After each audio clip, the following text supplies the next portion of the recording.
Hey there, it's Dan Kenner, and welcome to another episode of The Casual Author. Today is Monday, October 16th, 2023, as I record this, and this is episode number 93 of the podcast.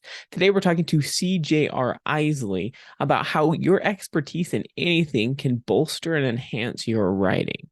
So, we talk a lot about her interest in medieval history as well as in grooming and care for horses, how she's been able to incorporate that into her books to give it more validity and bring the world more into your perspective.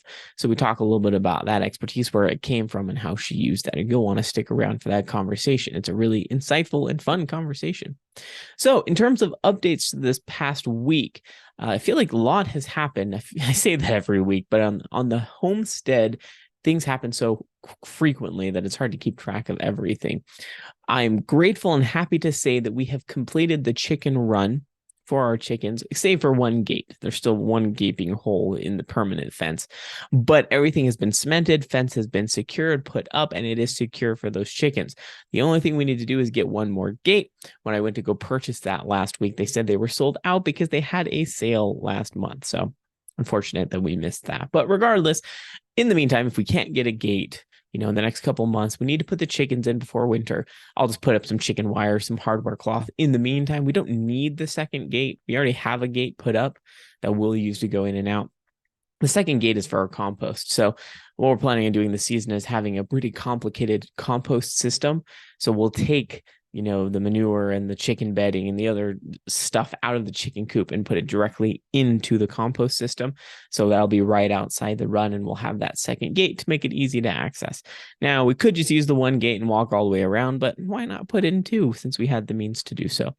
So that's what I did this last Saturday. Additionally, we are, I feel like I've been saying this for weeks now, we are finally ramping down on the preservation. Now, granted, my wife does a majority of this while I'm working and doing other things, but I do assist as often as I can. I have canned things before. I'm not as good at it as she is, but we have canned nearly 200 pounds of tomatoes, about 250 pounds of pears and peaches that we purchased from, local farms close by to us. We've also done a lot of cabbages. We've made a lot of sauerkraut, which is great. No complaints. Coleslaw. We have salsas. We've preserved squash. And we're trying to figure out what to do with our pumpkins. Our pumpkin plants gave us like 25 pumpkins, which is crazy, because last year I think we got one, and it was teeny tiny, and I don't think it ever oranged up. But we have 25 pumpkins, so I'm trying to decide what to do with those. They were just kind of for fun. Now we've got pumpkins to deal with. And then, of course, we got to sort out the goat houses and everything before the winter comes. So we have been trying to figure out the breeding schedule. We finally have a plan in place. It should put us, we'll stop milking twice a day in the next couple of weeks, which is going to be amazing. I appreciate milking twice a day because we have more for making cheeses. We have more to preserve, freeze dry and put on our shelves. We have quite a bit already. Their milk production is decreasing kind of rapidly. It always happens at this time. And so we will start just milking once a day, probably until end of December, and then we'll stop milking altogether. So I know my wife is looking forward to that. It's one of those things where you can have a passion for something, you can love doing it, and then it's nice to take a break. So especially in the cold winter months, no one wants to be milking goats when it's negative 23 degrees outside. That's just not fun. Now we'll still have to feed and water them, figure out good solutions for keeping the water warm. The last couple of years, ever since we've had the goats, I have just walked buckets of water out multiple times a day, hot buckets of water. They last for, 5 to 6 hours before they freeze, and then I just do it again. Not super great or sustainable, particularly when the road out to our to where the goats are turns into a field of ice, but we'll deal with that another day. Hopefully we can solve that, come up with a solution. Other than that, everything is looking really good. We'll be pulling out all the plants and cleaning up in the next week or two, so we can prepare the ground for next year's harvest. We did plant garlic as well.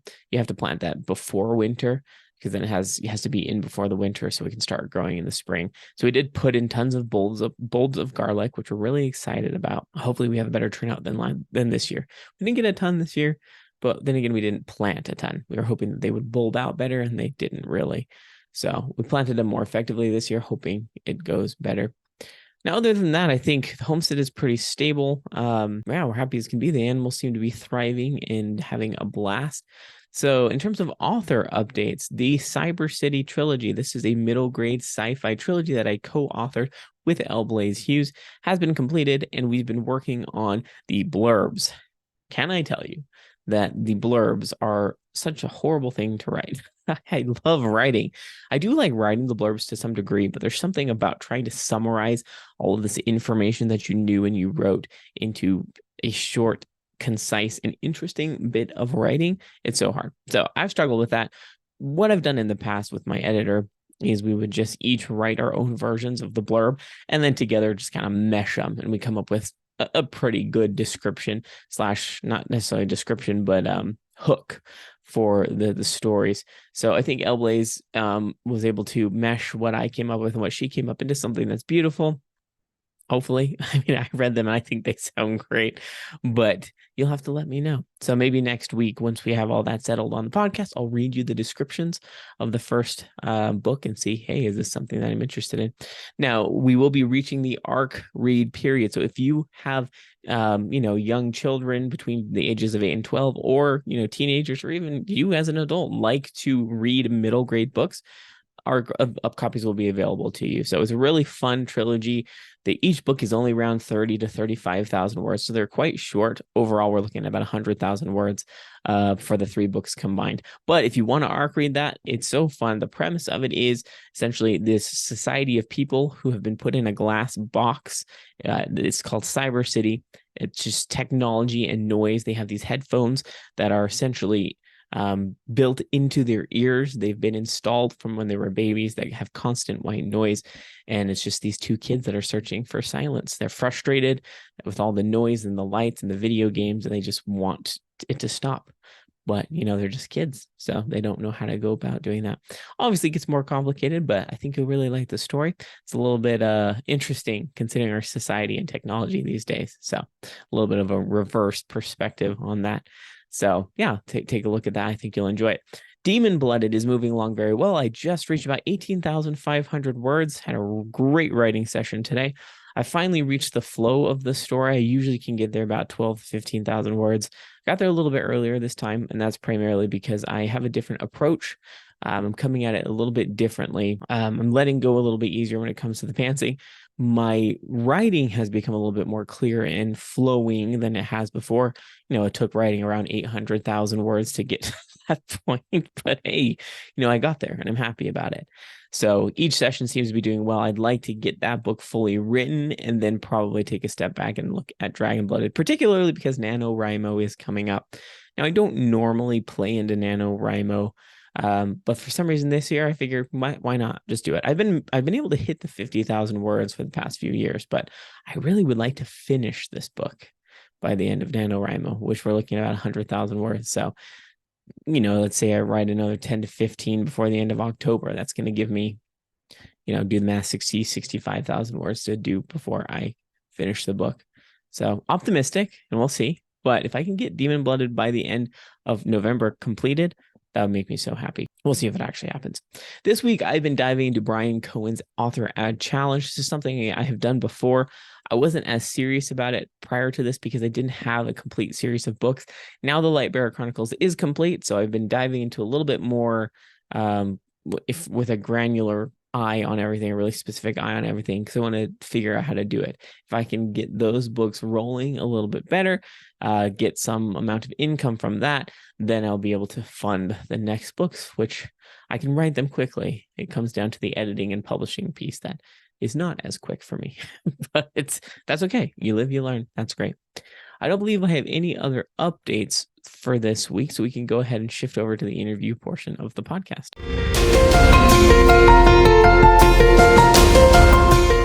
Hey, Katie, how are you today? I'm good. How about you? Doing very, very well. Looking forward to chatting with you about all things medieval or anything related to it. I think it's awesome that you have such an interest in that subject. Before we dive into that, though, how long have you been writing and publishing? So the series that I'm publishing right now, I initially started it when I was 12, and between the ages of 12 and 17, I wrote it, and then I went to college and got what I thought was a real person job. Turns out it wasn't as entertaining. So I actually published the first one after a rewrite in 2020. Okay. Yeah. That's awesome. I think it's funny how you refer to a real person job. So you are working full time, kind of in the same boat. You know, you got to work to eat type situation. What do you do for work then, full time? I actually switched to part time here recently because Nice. I was kind of weighing it out, and between I help with a family ranch and the books, and I was like, okay, I'm overwhelmed. The other job I have is great for being a self published author. It is digital marketing. Okay. So Wow, that's perfect. That's the perfect it space. is. Yeah, it gives me a lot of insight and lets me kind of get a step forward when I go in to learn a new platform because at least I know the language behind it. Yeah, that's we'll probably touch on that because I didn't realize you had that background in digital marketing. That's really cool. I do not. My background is in operational efficiencies, which I can do things efficiently, but that doesn't always mean a lot in terms of marketing. So that's a completely different subject. So I want to talk a little bit about, you talked a lot about having interest in horses as well as just all things medieval. Where does your love of this come from? Is this something that you've always been involved in since you were young? So the medieval aspect I've had kind of like an obsession with since I don't even know when. It's kind of always been there. I think a large part of that is my dad when he went to college initially. He was a medieval history major, and then he Oh, switched to finance. But we were always raised with that, so he would read us. His first language is French, and he would read us the Chevalier Ardent comic books, and those were highly fascinating to me. I didn't really care about any other comics. These were just it's a medieval knight. Um, and then the horses kind of go hand in hand with that, but we didn't get to be around them as much. I used to live outside of Philadelphia, so a little harder to have horses than a middle of nowhere. mm-hmm. And we moved out here, picked up a few horses when I was a teenager, and I've learned a lot about training them. So it makes it really entertaining to incorporate that into writing. And I've definitely trained them non-conventionally. I train them to compete, and then I also train them how to do basic medieval sword fighting and stuff. Hmm. It's highly entertaining. Just go So, in and then it's practical. so you have a collection of swords, I would hope. At least I some. mostly use like a foam sword or like I take PVC that's wrapped in insulation for a Okay. horseback. I do have a real sword on my wall. I've got one of these like plastic ones that I'll actually be using for training my one mare for horseback, and then we've got some historical swords, but those are dad's, so I haven't kidnapped those yet. Oh, yet. Does Yet he I does did he tell know him it was about? coming. He doesn't hang them on his wall. I'm like, this is a waste. Well, I agree. I have some swords Yeah. as well, and they're kind of laying around. I don't. My walls are all blank though. I don't hang anything on my walls. That's Oh, yours mine is are all. like covered, much I like my say, yeah, bookshelf. yours is fancy. Look at your decorations and your books all displayed perfectly. I think that's awesome. Kudos to you. That looks great. Thank you. So your love of medieval things obviously came from your dad's background and probably was just part of being raised. So do you feel like the story that you began writing when you were 12 was influenced a lot by this love of medieval things? I would say, yeah, it was hugely influenced by that. I was definitely a child when I started writing it, so Hmm. I kind of wanted a character I could relate to. I loved like the Harry Potter books. I like books that are character focused, more adventure than romance or anything. And I wanted more like that. So I kind of like created this whole world as a child and then started writing the characters into it. That is so cool. That's so fun. And what I'm just curious to know, what were your initial reactions when you brought that out? Because you said you wrote it when you were 12, you kind of set it aside for years. I read your description and as I was learning about you, you set it aside until you were around 25-ish, and that's when you pulled it out. What were your thoughts as you read through this 12-year-old manuscript? I was really glad that public self-publishing wasn't around when I was Mm, 12. I definitely thought that I was like Mozart for the writing world. And then of I went through, course. I'm like, oh no. So, there was a lot of cleaning up. I kept pretty true to the plot lines. I am not a plotter at all. So Hmm. just having that now is helpful. I'm very much a pantser, but at least I know where the story's kind of going. But they are getting a heavy rewrite and edit ahead of time. I always relate very, not that I don't relate to plotters, I do to some degree because authors are authors, right? But I'm also a discovery writer. True and true. I also don't plan things. But I think, and this is where we can lean into, the fact that you have your passion around medieval things and horses, that only assists you when you're discovery writing because you have this wealth of knowledge and passion for a subject. It's so easy just to draw on it and put it into your work, your writing. I think that's what a lot of people don't think about when they think about discovery writers. They're like, oh, I could never Yeah, do that. And she's like, we're not just winging it, right? We're drawing from lots of past knowledge and infusing it into the story. So 100%. having that knowledge is helpful. Yeah. How when you were revising, did you feel like after 12 between 12 and 25, you had a lot of time to gain more knowledge about medieval things and horse care and horse training. So did you infuse a lot more of those things into your book once you learned all of that? Yeah, I definitely infused a lot. And then I think 12-year-old me was very over enthusiastic about the amount I knew. And I was like, all right, let's like bring this down. We don't need to get like that in depth into horse care. No one cares. Like, I had to like make it a textbook when cleaning stalls. I'm like, no one cares. Like the scene goes. Uh, That's funny. so yeah, it definitely got more refined. And as I get older, I've taught lessons and stuff. So I'm like, okay, here's the basics that people need to know. And that's kind of what I present. I leave like little Easter eggs. If there's horse people, they'll get to deal with the horse aspect, but it doesn't go as in depth. I'm trying to think. I mean, that's the type of thing I wouldn't notice as a reader. I would appreciate it though. And I think that's the other thing that, hearing conversations with people who have expertise and they put a lot of information in, it's those little touches that really make a reader trust you as an author. So have you had people give comments about have people noticed in your books that you have this expertise? I have had a few readers actually reach out on my website and they were like, I'm just curious, what discipline do you have horses in? Or did Mm, you used to have horses? Because like this seems like someone who's worked horses before. Um, I had one person reach out and they were very upset with the fate of a horse and told me that it was just mean because they could tell I had horses. I went to my author group, like we had a chat at one point, and I was like, "This feels mean," and they're like, "Do it." Wow, you can't ask authors to just like oh, take it easy on no, the readers; they won't. no, authors are ruthless No, if we can through and emotionally through. devastate, we must. Absolutely. Yeah. I mean, Ruin ourselves. I don't know that we would want necessarily to go to like a feedback group of just readers because Yeah. sometimes that while their feedback is very important, also, things are done intentionally. It's always, why is it always the fate of animals that people, I mean, not that I'm saying it's not bad because, it's very devastating, but I feel like people care more about the death of animals than they do of, I'm just assuming here. I Oh don't, yeah. you said the fate of the horse. I don't know Oh what yeah. happened. No, you're on the right track. I figured if I don't give way too much in terms of which horse, if people read it. We don't have to. But, No, spoilers. oh No. yeah, But people, yeah, people are very passionate about that. And I think it's amazing it's like how, a Lion King PTSD. yeah, I wonder if that's what it is. Is that where it's coming from? I kind of wonder sometimes because like that is like as a child, that's the only character that ever died was the animal, and you're like, It's true. It was devastating to be yeah, sure. I remember that. But anyway, we don't have to dive into that topic. I just find it fascinating. It's one thing that is interesting to me.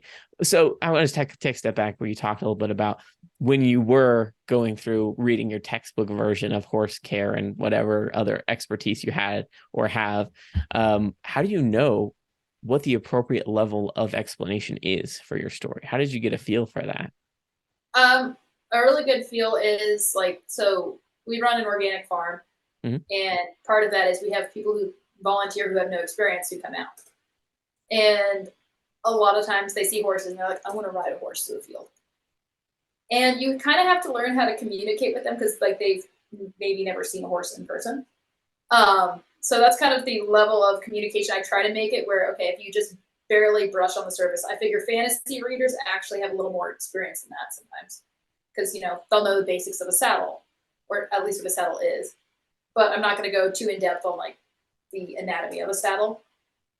And it's been really good to have these people who come out to the farm because if you start like going in depth, you can see their eyes glaze over. I'm like, all right, Mhm. that's what I want to avoid in readers. Yeah, that's a really good framework to go with, because it's so tempting sometimes. I've worked with other sci-fi authors who are they've got like 3 master's degrees in various complicated sciences, and they write their books. I'm in a writing group with one of them. He's amazing. His writing is so good. But there have been times where I'm just like, that's a lot of meaty, unnecessary information. He's just like, I just forget that most people have no idea what these things mean.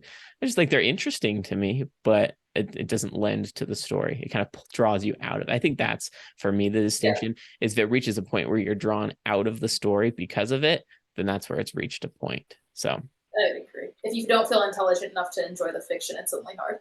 yes. But, at the same time, adding it helps it, I guess, feel more authentic and feel more realistic. So what do you have? Is this a 5-book series that you've published? So it'll be a total of 6. Okay. The 5th one is actually, I just got another round of edits back from my final proofreader. And the next one I'm hoping will come out next year. This one was supposed to come out next year, but it's ahead of schedule. Well, that's a good problem to have. It is. Yeah, it's not a usual problem. And it definitely went ahead of word count goal too. So it's going to basically be like a toe-breaking book, but So I think I always love to hear word count goals with discovery writers, because personally I have them and I'm not great at following them. Are you the same way, or do you feel like you can keep it within numbers? So one of my books is a short fantasy, and it's actually hard because people are like, oh, that's really short to be a fantasy. I'm like, it was supposed to be a reader's magnet. So my goal was 5,000. Yeah. It's 58,000 words. Yeah, that sounds about right. Yeah, and I was like, okay. This one that is with the editor right now, what the goal was, I wanted it longer than the last one. So I was like, okay, if I can reach 190, that would be amazing. It's a 270,000. Yeah, that's impressive. I was like, okay, that I can't stay in that limit. Yeah, that was quite the book. I've never written anything that long. I think the most I've gone to is about 190, but that was with the goal of like 140. So definitely didn't. The last one I had, the goal was 160, and it was 180. Yeah, that sounds about right. But this is the series ender, right? So I mean, it's not. Oh, it's not. The 270 isn't the series. Oh, that's 5. Yeah. So the next one, I'm like, it's probably going to go down in length because I don't think I could do that again. But at the same time, I didn't think I could do that then. So we'll see. I mean, that is impressive. Is it because of, I mean, generally I found with really long books, at least with myself, they tend to be multi-perspective, multi-POV from different characters. I would imagine it's not just from one person's point of view, is it? So the only time there's a POV change is the prologue. I do POV changes. Interesting. And then the rest of the book is just the main character. So kind of almost follows like a Harry Potter-esque. It's like each year training to be a squire, or from squire to knight. So each year is another book. Just you mentioning that makes me think of, have you read things by Tamara Pierce? Yes. Yeah, that just kind of brought back. I'm trying to remember the series. Oh, she's got the first test, and then that goes page, squire, knight. Yeah. That's I'm not saying it's similar to that, but at the same time, kind of same idea. Yeah. Yep. I read those when I was a teenager. Great books. Really like those. They are. Quite a bit smaller than yours, but the Page Squire series, Protector of the Small, I think they get decent size, but I don't remember. I just remember reading them. I don't remember feeling like they were large, but I was just reading them, so didn't think much about it. That's really great though, and not being a plotter. This is a really hard question to answer, but how did you know that there were 6 books if you didn't know concretely what was going to happen?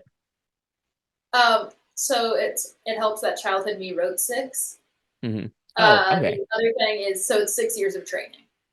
So in this fantasy world, they start training for knighthood at 12, and then they're knighted at 18. So it's just the years of training. That's perfect. So very Harry Potter-esque in that way. Yeah. Which is great. Oh, that's fun. So what has been the favorite part for you in the writing process? What do you enjoy most about writing these? I really absolutely love doing the character development, and I have like different subplots and character twist that, I'll kind of know like this character's story, even if I don't know how it ties in.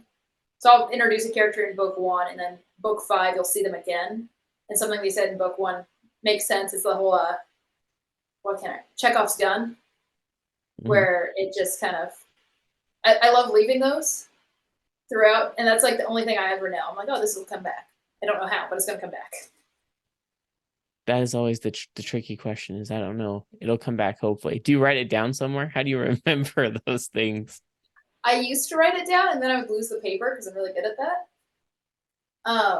And then I heard a quote from Stephen King once, and I was like, okay, that's fair. And it was, if you have to write it down to remember, it's probably not worth remembering. I didn't know Stephen King said that. I've never heard that before. Yeah. That's I've said similar thing. I've never heard him say that, but it's very to me that's logical. I'm the same way. If you look at my desk, there is no paper. I was actually telling my work that I bought this package of pens because I like these fancy G2 pens, and they're still in the package because I don't write things down. I never have. I've gone through so many organization recommendation books and things, and write things down, and I'm the same way. And people are always confused when I tell them, well, what if you get ideas while you're in the shower? My motto is, if it's important enough to go in the story, I'll remember it when I get there, and if not, it's not important enough to go in the story. And people have always been so surprised by that, but that's my writing process. That's how it works. So it's interesting to hear, that Stephen King said that, and that you kind of follow the same philosophy. Because it works. I mean, your books seem to be doing pretty well. Yeah, they've been doing decently. It's entertaining. I think the thing I hear most is it's not fantasy. I'm like, it's definitely low fantasy, because I am a discovery writer and I wrote 6 books, and then I was like, oh, I forgot magic. That's so that's so interesting. I mean, I love hearing other people's writing process, because to hear a 270,000 word book called low fantasy, it sounds so interesting, so odd. So if you don't, let's kind of double click on that a little bit. Why did you write the content that you did? Is it just really deeply rooted in medieval world, medieval problems, medieval lifestyle?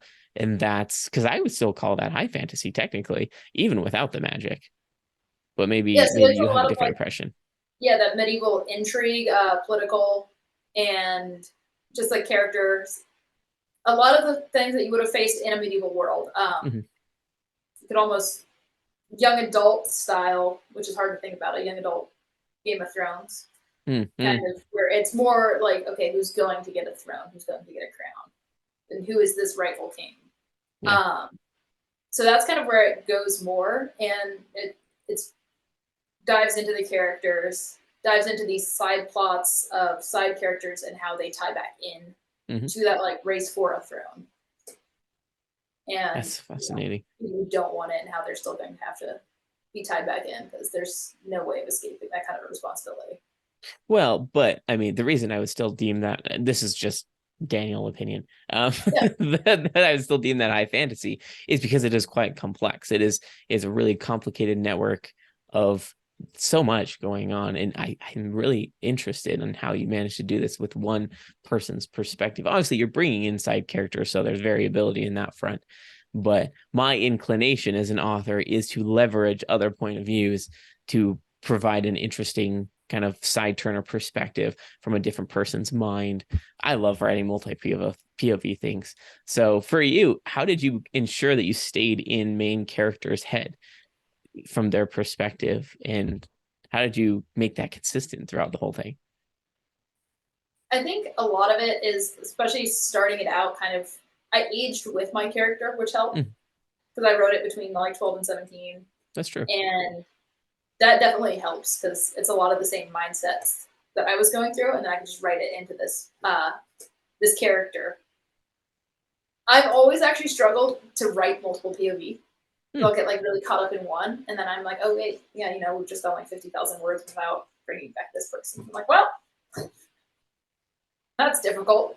I feel like I'll lean toward one more than the other. So I actually want to learn the multiple POV. It's just so much easier for some reason to do this solitary. I love that. I think it's amazing how every author is so different. I'm constantly surprised at hearing other people's writing processes because it's great to know that there's all sorts of things that work, right? I think there's too many times authors feel forced into a specific way of writing or a specific mindset, but it doesn't have to be that way. You need to do what works for you, where your creativity flows, because the idea of writing a single book that long from one POV makes my head explode. I don't know how you can do it. That's so different from what I'm used to. Um, I love, not that I don't like reading. I do like to read multi POV books and find a lot of enjoyment in getting into the heads of these other characters. So my trilogy is from the perspective of three main POVs, and then I pull in side POVs every once in a while where it lends to the story. And I didn't remember having any troubles. It just felt very natural to say, oh, Yeah, this needs to be from X person's POV. It helped the two of them kind of traveled together in their journey. So, the story was following kind of the same line, but just passed back and forth between this 25-year-old assassin woman and then this 16-year-old boy. Very different perspectives on the situation. So it kind of provided that nuance. But then I had a villain POV that I pulled in throughout the whole trilogy, which was so fun. Writing villain POVs is a blast. oh yeah, I I love having recommend it. backstory on much hated characters. Cause like in my mind, I know like their motives. Mm-hmm. And like So I have you have one. written? Oh, please, yeah. Oh no, go ahead. I would say, have you written any side stories off of these characters? Not yet. I've got a few where I've actually had people reach out and be like, I want a side character story on this villain. I'm like, I probably could, but I also don't want you to like sympathize too much with them. Oh Like yeah. their main series is done. Um, and like I have one villain that people abhor, and they're like, well, there's no redemption. And I'm like, oh, well, book 6 is going to be really entertaining for you because that's like all I know is his final arc, and then it kind of explains why he's this cruel, terrible person and the reasons that he's continued to keep that up. Mm-hmm. So That's so it's fun always, though. yeah. I love that. And I also love that you have readers reaching out asking for things. I think that's awesome. Oh yeah, I've loved having conversations with readers. I have one reader who reached out initially about the horses to let me know that she's like, oh, I found your books and I was traveling all day, so I would just like binge read them, and then I had to ugly cry myself to sleep. And she's like, I used to have horses, and then recently she's had to like reach out to me and be like, I got a horse again. Send That me is so photos and fun. stuff. So it's really cool to connect with people on that. Absolutely. Where's your preferred? How do you meet up with these people? Is that generally through your email list that you're connecting, or social media platforms that you're using? They'll generally email me off like the contact on my website. Um, so yeah, they'll reach out through there. I've had a couple reach out on like Facebook and stuff, but I think that they feel like it's easier if they don't have to like see like a red message. I don't know if it's that or if it's they kind of want that obscurity of email more than social. Mm-hmm. So it's generally, yeah, they'll reach out through email. I've gotten some beta readers that way and alpha readers, which has been phenomenal. So Yeah, those are so important. Beta alpha readers are instrumental in making sure that um, your work is better. When we write in a box, sometimes we forget that we're writing a textbook, and maybe it's coming off that way. and my poor alpha readers, they don't get like anything cleaned up. I'll literally like write the chapter and like send it to them. I'm like, here you go. Good luck. Especially if I get it like finalized, because then I can't go back and change it because I know I'll just get caught in that. I'm like, here you go. I can't change it now. It's in your hands unless it's awful. Well, I mean, but at the same time, what are you gonna do, right? Like you wrote it, you passed it. It's just like, sorry, it is what it is. I'll make it cleaner later. I'm with my writing group. I find myself doing that frequently, primarily because of time reasons. Just like, it's my way to give something. It is what it is. This is a Yeah, first draft. Hope it's not too bad. you got to like knock it out, not edit it, not overthink it, keep going. That's I Yeah. truly think discovery writing. It's not that we don't plot; we just plot with an entire manuscript. Our first Mhm. draft is our plot line. Yep. So that being said, I have so many questions. This is amazing. That being said, how do you feel about the editing process? Do you love editing? Is that something you really enjoy? Oh, good. No, I love this. I hate it too. It's awful. It's so I'll have bad. I'll have someone be like, "You need to like rephrase this," and I will look at a sentence like there's times I'm like, am I dyslexic? Like, what am I missing? And that I sometimes do wonder because they'll be like, no, you need to flip flop these. I'm like, it makes sense. They're like, it is. It shouldn't be is it. I'm like, oh, all right. You know, I'm glad you like spelled it out because I wasn't. I can stare at it and not see it. So that's really frustrating. I do a lot of audio edits.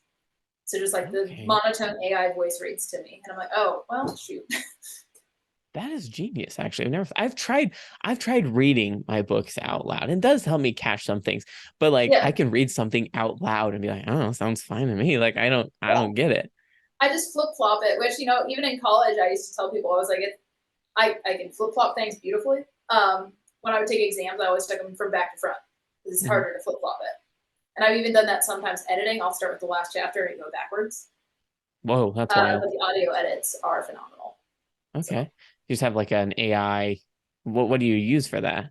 I just use like the Word Okay. voice.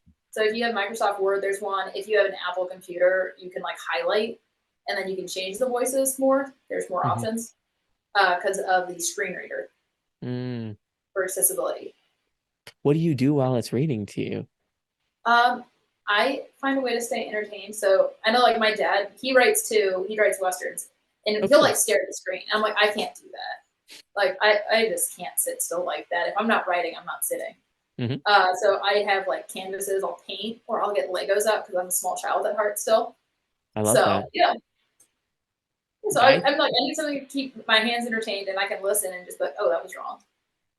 No, that's actually so okay. I'm so fascinated by this concept because I feel like my wife is, I'm bringing her into this because she and I are very different people in a positive way. You know, we jive very well together, but she's very much like, I don't understand how you can do something else and still listen to something else. And I've tried to explain to her, I can listen better if I'm not just sitting there. If I'm just sitting there, my mind is like flying all over the place. I need to be tinkering, building with Legos, drawing something. And it's hard for her because, you know, when she's talking to me, I'm going to have so much better time remembering the things we talk about if I'm not just sitting. But, you know, she feels like I'm not listening. Like, I swear, I promise I'm listening. It's just, I have to be doing something. So what kind of things do you paint while you're listening? Is this like about your books or just random stuff that you doodle? Just kind of random. The latest one I've been working on is like, because I'm very much a Harry Potter nerd, the Black Family Tree. Oh, So nice. like I've been painting that. I have several like horse paintings, or I've got a painting of my dog. I have to like. I was going to ask, was that you? Was that your? Yeah, so that Oh, one cool. up there, I did that, and then yeah, so it's just a selection of like random things. But, you know, leveraging your creativity in lots of different ways. I definitely understand. I have to have my hands busy. When I was in college, I think I used to drive my professors nuts because I had to doodle the entire time. It's not just notes. Like I'll take notes, and then other times I'll just doodle. Yeah. I literally have been opening and closing this the entire time. I have to be moving my hands. I have to pick something quiet. Otherwise, I just really struggle to sit still. Listen. If I have a paper napkin, I have to like remind myself not to like pull apart the ply. Yeah. It's so Oh my hard. gosh. That's so yeah. funny. So I can relate to all of these things. But as much as I want to dive down this route, I do want to step back into the whole medieval love passion thing because I was looking at your website, seeing the art there, and seeing you've done very well at bringing this world. I can't remember the name of it. I knew it. What's the name of? Say Alamore. Alamore. I just found it right as you said that. Bringing Alamore to us, you know, making just flourishing it and making it not your author brand, because you're going to write more, right? This is just one series. You're going to write more, but at the same time, bringing it forward and just making it a part of you, making it a part of your reader's experience. How did you go about doing that? And why did you go about doing that? I figure right now, like the world of Alamore is very much my focus, and I want to give people who are enjoying it more, so that they can actually, you know, sometimes you finish a book and you just want to go find more about it. You don't want to you can't disconnect from those characters yet. And I know that you can go search the author's website, and if they have a lot of series, sometimes it's just they'll just have that series like on a tab and be like, you can buy them here. And it's almost disappointing because you want to continue to connect. You want to like, okay, how does this author envision the characters? So I've kind of branded my author name to this because I connect very much with my characters and sharing that with the readers. Well, I mean, you wrote a 270,000 book going along with these characters. So, I mean, it's like you have to get it out. It's almost like a therapeutic way to get these things out, and might as well share it with people, because why not? Definitely. I think that's so cool. So I see there's quite a bit of art on there. Some of it's AI, which I totally appreciate. I used Midjourney. I find it quite fun. I enjoy it a lot. Have you done a lot of this art yourself, or do you commission other artists for that? Majority has been Midjourney. I found some people on Fiverr and I reached out, and then they sent it back, and I was like, "Are you using Midjourney?" They're like, "Actually, yes." I'm like, "All right, I'm just gonna go back and use my subscription. Thank you." That's funny. I mean, So a lot of it has been Midjourney, and I know there's like a lot of controversy in AI in the author world, especially, or artist world in general. So that always makes me a little hesitant on it. But at the same time, I'm like, this is a really easy way to envision, because that's something else that I struggle with, is actually envisioning. mm-hmm. I'm like, I can describe the scene, but I might not see it. Mm-hmm. Yeah. So I'm like, okay, I need like 500 prompts to know what this character looks like. I'm gonna see him and be like, oh yeah, that's him, but I might not know. Midjourney has been fun, and I understand the controversy behind it. I have no issues with it. I've used it quite a bit. I enjoy it a lot. There's obviously a use for everything, so we could dive into the efficacy of Midjourney and AI, but I don't want to do that today. So were your covers influenced by AI as well, or were those commissioned by an artist? Those are also influenced by AI, and then I take a lot of those and I will also alter, Photoshop, use stock imagery, and kind of incorporate. So I have like Procreate on my iPad, and I can go through and be like, okay, this is kind of what I want, and take it from there. Oh, cool. So did you do your covers yourself then? Yeah, it's like a combination. I'll take my AI and then alter it accordingly. So I have no issues with that. I'm gonna say I think it's cool. I think that's amazing, because I wrote a short story recently, and I have an image that I want to use on the cover that I made with Midjourney, but there's so much to learn to turn that into a cover. I feel like you've done very well. They look very great for a cover, and I didn't initially think those were AI. I only thought about it because you mentioned, I mostly use AI. So, but I love it. I think using your resources. I definitely, so like I'll take multiple images through AI and Photoshop, and I'm like, okay, let's take the pieces I like, merge them together, you can blend them. So it truly is like a mashup. And again, there's a lot of controversy behind it. I do think that it's hard because it's kind of the direction the world is going. I know they talked about that a lot at 20 Books last year. And I definitely go to those meetings. So I'm like, this is, there's always a part of me that's like very opposed to change. And I know myself, I'll like plant my feet. I'm like, okay, that doesn't work. So. Yeah, absolutely. For me, it's just kind of a steep learning curve, because the cost of everything is only rising. And, we don't have to get into the economy. The economy is wild right now. But the cost of publishing is not cheap. It's expensive. So covers. I commissioned Photoshopped covers initially. So my original covers, and they just weren't eye-catching. Every cover went up by like $40, and they were just Photoshop, very basic covers. So I was like, ouch, this is starting to hurt. And then I commissioned someone to create one, and it didn't capture the image, and it went over budget. And then I got quotes from like artists where I was like, oh, I like this. I had one person, and they're like, oh, if you agree to do all 6, I can cut you a deal and do it for $30,000. I'm like, oh, right, that's like more than my house's value now. That's amazing. I mean, see, and that's the thing. And I just want to put the plug in here for, anybody who's upset by AI doesn't understand the reality of it's either AI or nothing, at least with a lot of particularly, newer authors like ourselves. It's, I can either use Midjourney or go with nothing, because I'm sorry, I can't afford to commission you. It's just the reality of the situation. It's not like I'm replacing you, because I wouldn't hire you anyway. It's I'm replacing nothing with AI. Replacing because quite honestly. Exactly. Yeah. It's just, anyway, I just, that for me, that's why the controversy isn't such a big deal. And it's one of those things where you use resources effectively. There are ways to game the system, but I think generally most people aren't trying to. They're just No, trying I to think make use of their it tools. makes publishing more accessible to all incomes. And I actually do appreciate that aspect of it. I think that it's phenomenal because, you know, I definitely, when I started out, like paying $80 for a Photoshop book cover with like free stock images, I was like, oh, this hurts. Like, here's my money. But, you know, and then when you start getting into like $5,000 covers so that you can start, you know, kind of competing against your own genre or competing to stay in that genre, I'm not really ever see authors as competition again. So I'm like, okay, like I know my budget, I know I can't. Oh, that's a whole controversy that I think is silly, but we don't have to get into that. The whole you're a digital marketer, There's a you lot of understand. controversy topics in being an author that are always out there. There's always so many. Well, we are running short on time, so I would love to keep diving into these, but we'll have to come back again sometime and dive into some of the topics because I would love to discuss them. But before we end here, where can people find more information about you and your books if they want to check them out? So the website's usually the best place to either get a hold of or get more information, and that is cjrisely.com. The books are also on Amazon, and a few of them are on Audible. More will be moving that way. Got one of them currently with a narrator. So. Oh, cool. Love that. Yeah. Well, thank you so much for your time. This has been amazing. Thank you.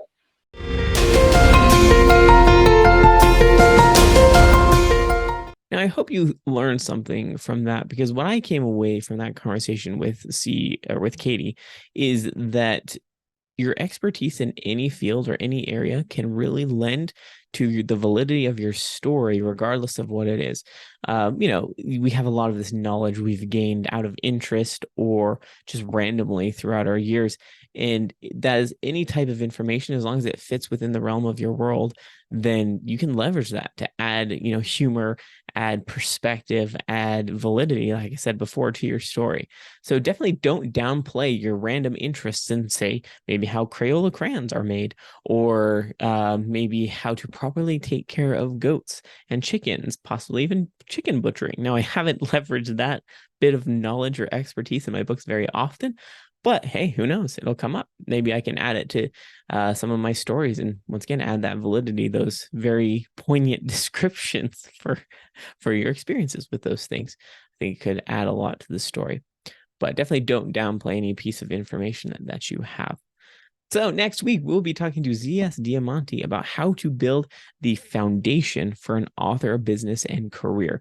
We talk a little bit about setting up your website, setting up everything to work nicely together, back of book matter, how to engage and create a community. It's a really great discussion.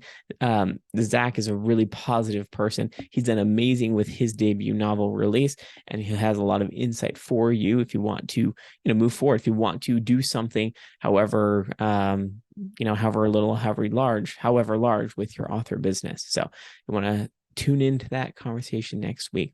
If you're an author, or if you're a publisher, or if you have a friend or a family member who is an author or publisher or editor or anything related to publishing, definitely let them know about the podcast. Share with your friends where you can. And definitely let them know they can join me on the podcast. If they head to thecasualauthor.com, they can join me there. The other thing I will say is the YouTube channel is becoming a little bit more active. You can see that I've kind of stepped away from social media for my own mental health, as well as from organizational standpoint. I have not managed my time super effectively with social media. Now, it's not to say that I've given up on it completely, but I think I need to have a different perspective and strategy coming into it. So I'm stepping away for, months, possibly a year, who knows. I'll keep them open, but you will unlikely see me posting there. YouTube is where you want to be. This episode, if you're watching on YouTube, great. If not, if you're listening, then you may want to head over to The Casual Author. It's a YouTube channel. And there I post not only these episodes in video format, but also I will post other videos, author updates, helpful information, book box openings, those types of things. So join me on YouTube if you like being on that platform. Thanks again for joining me today, and I look forward to talking to you next week.